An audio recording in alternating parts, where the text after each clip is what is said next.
All right, day three. Day three. And movie purgatory. That's right. We are periodically in the dark and just staring at the screen. But now we head down to Fifth Avenue for our first visit to this theater of the festival. I think we have a couple more movies there. But from there, then we move to the Playhouse for the rest of the day. And big Park Chan-wook film tonight. Some good South Korean auteur film tonight. I'm very looking forward to that. But we're going to start it all off with Philippe Falardeau's Lovely Day, some French-Canadian film. With my partner here, George Stroumboulopoulos. George Stroumboulopoulos. These are our stories.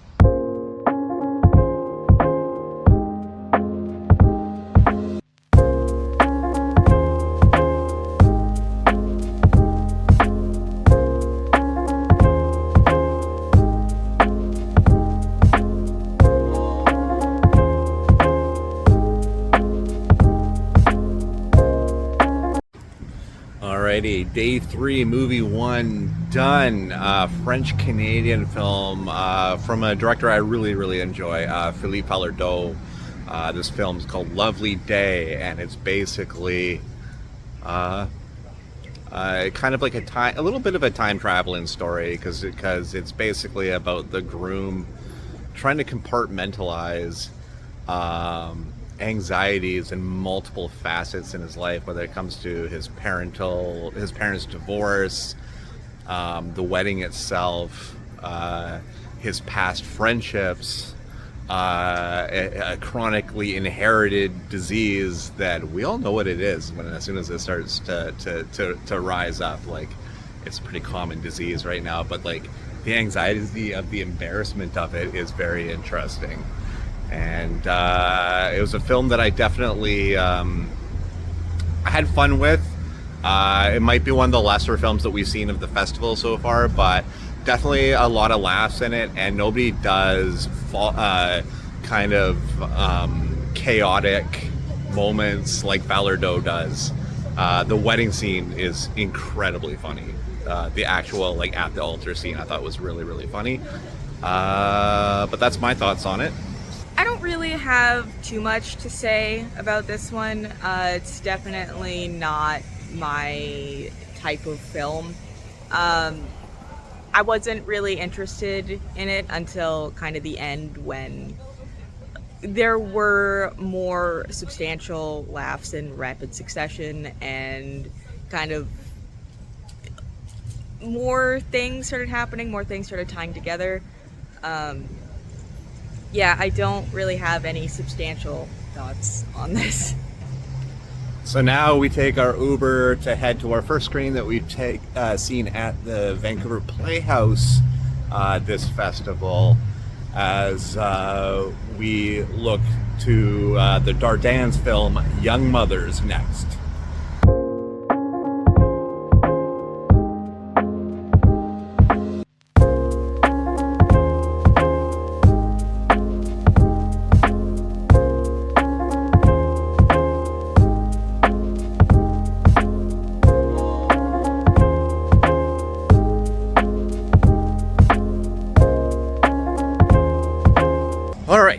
So just finished Young Mothers, the new film from the Dardennes, who have been doing films in 5 different decades now, and have, like Ken Loach, have like a consistency of being able to tell the rawest of human stories with a reality that feels like you're almost living in a documentary. It is so incredibly well done, but this film definitely follows like a mosaic of young mothers, new mothers living in a recovery home and trying to figure out the next step, but also trying to figure themselves out. And this movie is so hard. There's no other way about it. This movie is like a sword with a knife for a handle. There is just so many ways to cut you, and it's hard. It's a really tough movie, but absolutely brilliant. Just so well executed and so gripping the entire time. Yeah, this film is simultaneously heartbreaking and uplifting and inspiring, just all at the same time. And you know, being a two-time teen mother, like, this film obviously hits close to home, and I could see different parts of myself in the characters. So that kind of adds another layer for me. And it was also really nice to finally be able to see some positive teen father representation, where he doesn't just leave, or he isn't a douchebag, or like in and out of prison. I mean, there was one like that, but we got one good one, and I can live with one good one, because they are out there and they don't get representation. I've never seen a positive teen father representation in film. Yeah, it's definitely a tough watch, and it was my first cry of the festival this year. One and done. One and done. Yeah, I'm looking forward to telling people about this one. This is one that I can actually recommend to people. All right, so now we are going to get some food. Chloe wants to get Mexican, and I approve. And then we're going to head to our next film, which is our second Richard Linklater film of the festival, and it's Nouvelle Vague, also at the Playhouse. Good times.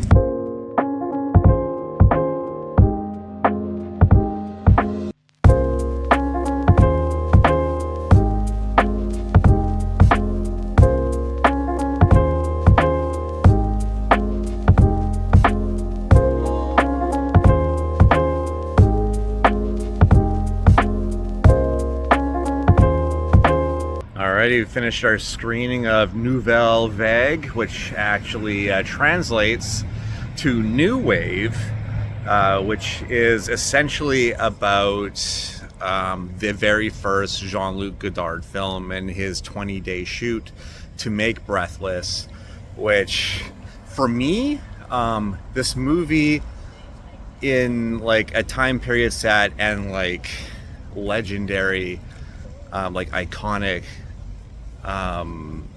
subject at its center kind of reminds me of The Disaster Artist a bit, where Tommy Wiseau making his film, the one with James Franco and Dave Franco, about Tommy Wiseau and Greg Sestero making their film, and how they feel like, I mean, The Room did turn out to be a catastrophic nightmare of a terrible film, but they think they're making shit, and what they made was something that stands the test of time. And Godard is so frustratingly singular viewed in this, and you can't waver him from his path, but he's so fucking cool at the same time. And I really love Godard in this film. And Linklater has this kind of like preoccupation with celebrating the arts between Blue Moon and this film. And I think he knocked out of the park with both of them. I'm probably the worst person to ask for an opinion on this, because I'm not familiar with 1950s French cinema at all. Fair, that's fair. But I will say, and I can say, that this film is beautifully shot, just absolutely gorgeous to look at the entire time. Every cast member just knocks it out of the park. The humor is super on point. And it was overall still an engaging watch for somebody who is essentially completely ignorant to the subject matter. So that brings us to our final film for the third day of VIFF, and we're going to be checking out Park Chan-wook's brand new film, No Other Choice, which was one of the hot ticket items for the festival. Only one screening happening at the festival, and we got in. So we'll see you on the other side of that.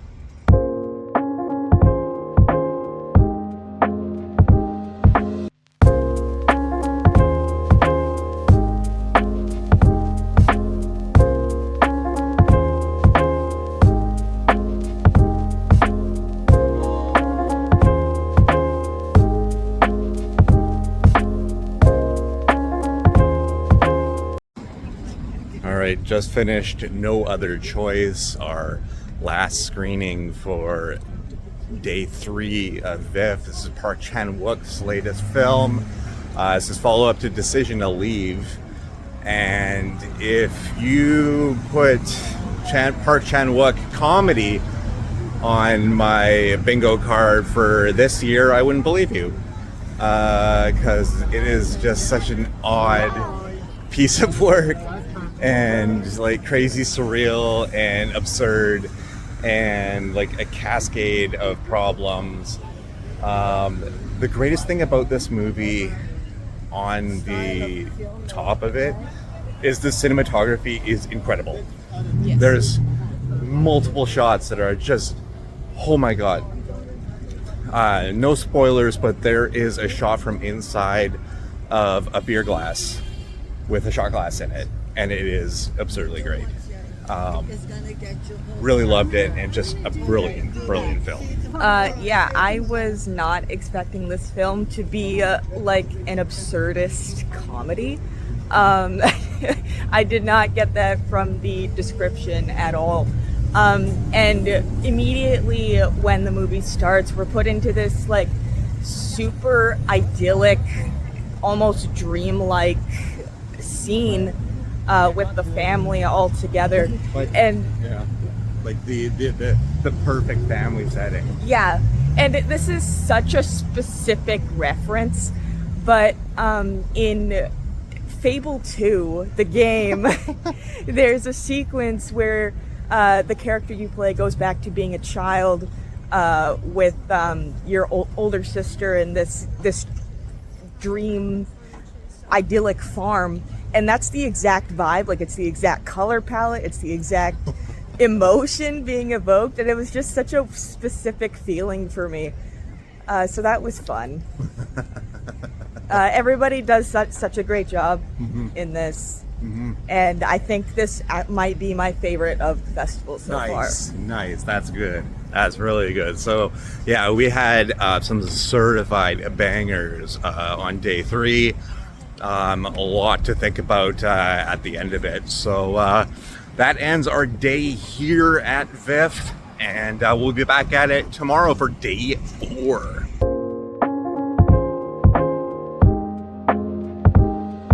Day 4, baby. We are back on the trail. We're heading to probably one of the busier screenings of the festival, because this is a TIFF favorite. It's Nirvana, the band, the show, the movie. Continuing, this will be our probably third comedy in a row. Though No Other Choice is a comedy, but it's got also some weirdness to it too, so it's a little bit different. But looking forward to that. And the sun came out to play today, so that's kind of nice, because I don't think it rained that much last festival, did it? Besides you getting soaked on night 1. Yeah, other than that, I don't think so. Drowned rat territory, where your glasses were all foggy and stuff, and it was actually kind of funny. But yeah, we're going to bask in the sun on our way down to Rio Theater.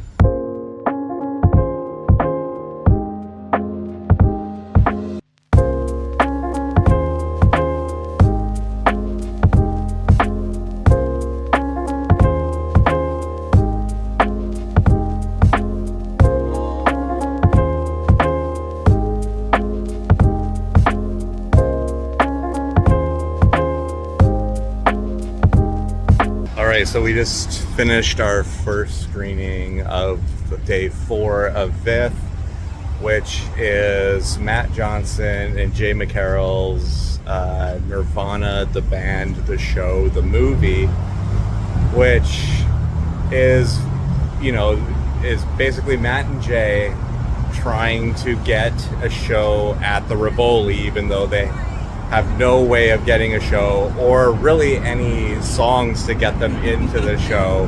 Just the ambition that Matt seems to carry all on his own and Jay just seems to be along for the ride. But through lots of movie pop culture, lots of love for the city of Toronto, and and just sheer insanity, this movie pushes through to be comedy of the year, in my opinion. And sitting right now, this is my favorite movie of the film festival. Secondary thing to this, not to do with the movie, but we decided to use the balcony at the Rio, and that was a mistake because it made viewing very hard, especially for people that are shorter. Speaking of people that are shorter. Yeah, this film was great. Our bus is here. I don't think we're gonna get on this. Yeah, this film is great. Peak Canadian comedy, and also just great overall. Okay, maybe we'll film this on the other side. We'll film this on the other side.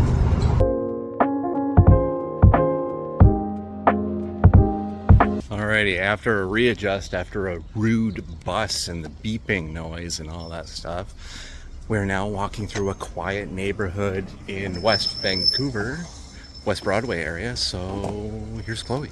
Yeah, so like I was saying, great comedy, laughing the entire time. I would say peak Canadian comedy, and also fantastic just Canadian representation. Like it really felt Canadian at its core, like the overall like politeness of the random people on the street and saying sorry all the time. Like, it's so stereotypically Canadian, but it's also true.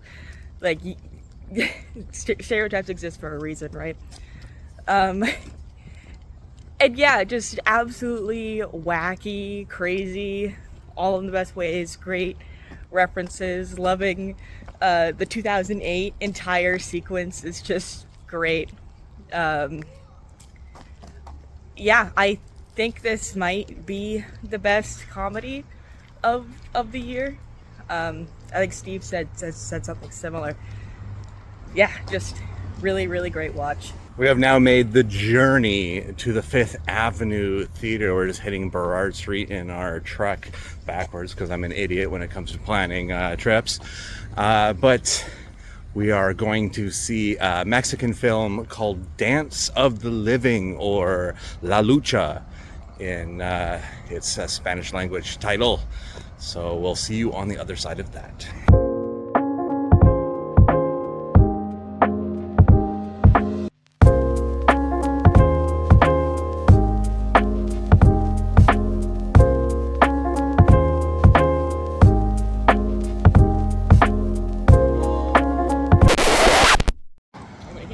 So quick change, it's not at Fifth Avenue, it's at the Cinematheque, which must have been a change that happened some random point. So now we're on our way to the Cinematheque, so good times.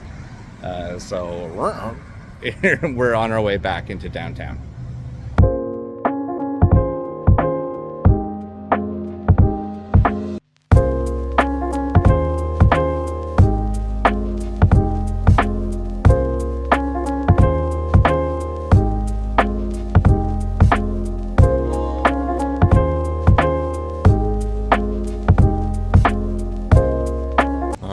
So we just got out of Dance of the Living, otherwise known as La Lucha, which I'm not gonna lie, I thought this was about like luchador wrestling out of Mexico, but this is lucha cachina or something, which is more of like a grappling style, like like feat of strength. Canarian, that's right, Canarian. Which is more like feat of strength kind of stuff, and it's like sumo. Yeah, kind of very reminiscent of sumo, very sportsmanship driven as well, and basically it's a story of a young woman who lost her mother, who was also a wrestler, and her dad is an aging wrestler, and he essentially is this.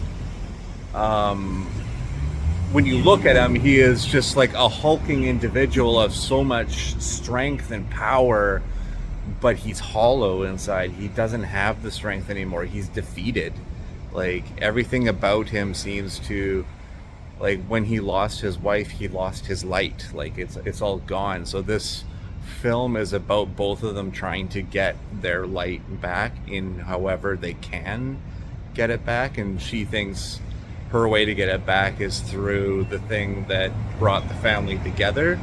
Not all the films at VIFF can be like absolute knockout winners, and I think this is not as strong as the other films that we've seen, but it's still like a very beautifully done film, and it feels very personal and tight in like a very, very tight-knit community. So an interesting film, just not one of the big hitters for me this year. Yeah, I don't have a very strong opinion of this film. It was interesting, and I did appreciate being able to kind of look into Canarian culture, which I didn't even know. Like, I had no idea about Canarians at all. Yeah. So that was interesting. And the emotional story at the heart of it is powerful, but the film does kind of just fall short for me. So it's decent. Also, a bit of an abrupt ending. I felt. Yes, I felt there was a little more to it. I felt there was something. I thought it was a glitch. Yeah. I thought the film was glitching. Yeah, I just felt like it just kind of ended. So that's interesting. Now we are going to the Playhouse to see one of the more star-studded films of the festival, Luca Guadagnino's After the Hunt, which, what was the score again? 49% on Rotten Tomatoes.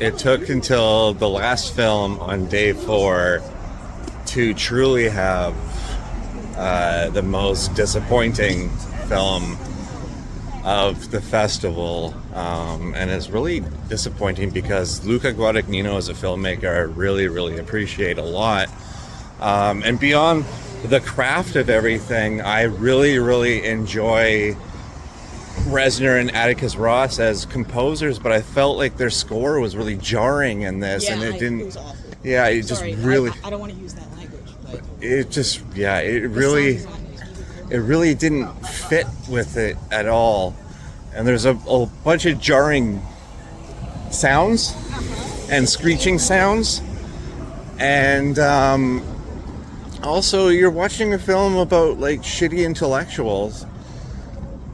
And there's no character building. There's no character building beyond that. It's just shitty intellectuals and kind of getting their comeuppance. And I really enjoy Michael Stuhlbarg until a certain point in the film too, and then he becomes a shitty asshole too.